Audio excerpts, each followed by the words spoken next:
The Prime Minister is facing a direct legal challenge over changes to the code which sets out rules and standards for ministers' conduct. A new version of the Ministerial Code omits a previous reference to ministers being bound by international law. Senior lawyers claim this could affect the UK's international position and relationship with other states. The Cabinet Office said the code was very clear on the need to comply with the law, including international law. Some leading lawyers believe the change could loosen ministerial respect for the rule of law and affect decisions about declaring war or using military force such as drones in Syria. It could also reduce respect for judgments by international courts on, for example, contentious human rights issues, they add. Paul Jenkins, former head of the Government Legal Service, said it was disingenuous to dismiss the changes as mere tidying up.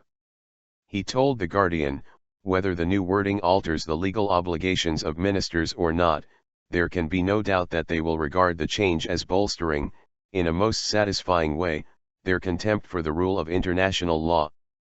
Campaign group Rights Watch UK said it was challenging the government's claim that the amendment to the code does not reflect a substantive change. Shocking change.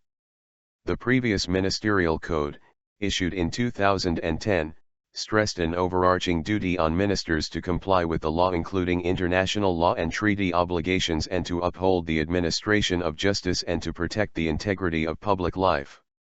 A new draft simply refers to a duty to comply with the law and to protect the integrity of public life.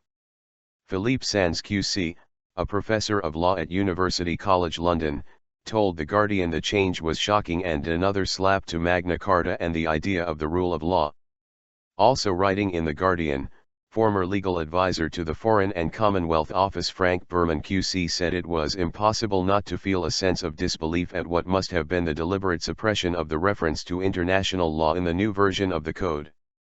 A formal letter, seen by the BBC, is being sent to Prime Minister David Cameron by Rights Watch, making it clear it wants the original wording reinstated. Rights Watch Director Yasmin Ahmed said, for the government to erase from the ministerial code the starting presumption that its ministers will comply with international law is seriously concerning. It evidences a marked shift in the attitude and commitment of the UK government towards its international legal obligations.